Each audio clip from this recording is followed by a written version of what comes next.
అలాగే మన మధ్యలో మోషే గారు కూడా సంఘటనగా ఆయన కూడా రావాలని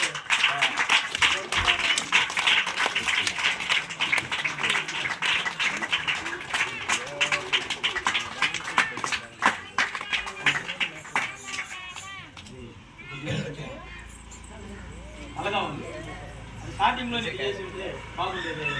రాజశేఖర్ కొంచెం మిస్టేక్ ఉంటాయి మాది ఫాస్ట్ మాకు నిలబడ్డామంటే మా లైనే వేరుగా ఉంటుంది అనమాట. అప్పుడప్పుడు కొంచెం వ్యవస్థ కొద్దిగా సహాయం చేయండి. ఓకే, ఎంతమందికి ఆకలి వస్తుంది?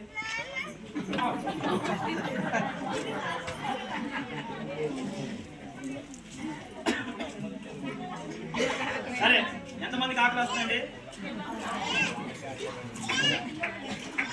మీకు 10 నిమిషాల్లో నేను ముగిస్తాను. 10 నిమిషాలు.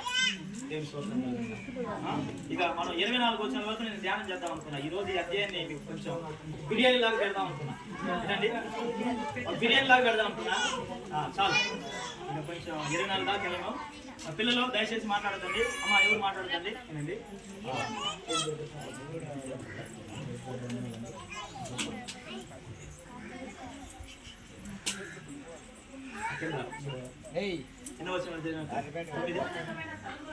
సర్వోన్నతమైన స్థలంలో ఇది బాగా సర్వోన్నతమైన స్థలంలో దేవునికి మహిమయు, ఆయనకి ఇష్టమైన వారికి భూమి మీద సమాధానం కలుగును గాక.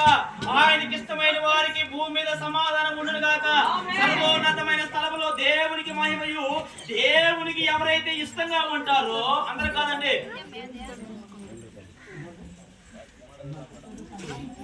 అయిపోయింది. ఎవరైతే దేవునికి ఇష్టంగా ఉంటారో వారికి భూమి మీద సమాధానం, వాళ్ళ కుటుంబంలో సమాధానం, వాళ్ళ వ్యాపారంలో సమాధానం, వాళ్ళ ఉద్యోగంలో సమాధానం, వాళ్ళ ఒక వ్యక్తితో కూర్చొని మాట్లాడుతుంటే వాళ్ళకి సమాధానం. మనలో ఉన్నటువంటి సమాధానం వాళ్ళ లోపల వాళ్ళనే. బ్రదర్, మీ దగ్గర కూర్చుంటే ఏదో ఇంకా కొంచెంసేపు మాట్లాడాలనుకున్నా బ్రదర్, మీతో మాట్లాడుతుంటే కొంచెం సంతోషంగా ఉంది బ్రదర్, ఇంకా 4 మాటలు చెప్పండి బ్రదర్, ఇంకా 2 మాటలు చెప్పండి సిస్టర్ అని చెప్పేసి మన లోపల ఉన్నటువంటి యేసుక్రీస్తు వారు పెట్టే సమాధానం వాళ్ళ లోపలికి వెళ్ళి వాళ్ళను కూడా సమాధానం పరచాలి. ఎందుకు తెలుసా? నువ్వు దేవుడికి ఇష్టంగా ఉన్నావు. అక్కడ భూమి మీద నువ్వు దేవునికి ఇష్టరాలుగా ఉన్నావు కాబట్టి నీ ఇంటిలో సమాధానం, నీ భర్తకి నీకు సమాధానం, నీ పిల్లలకి నీకు సమాధానం, నీకు ఎవరైతే ఇంట్లో లోపల ఉన్నారో అత్త మామలతో కూడా నువ్వు సమాధానంగా ఉంటావు. హల్లెలూయా.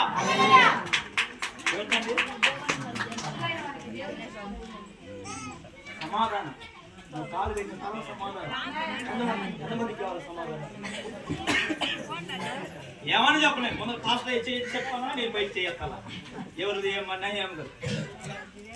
సమాధానం ఎంతమంది కావాలండి? సమాధానం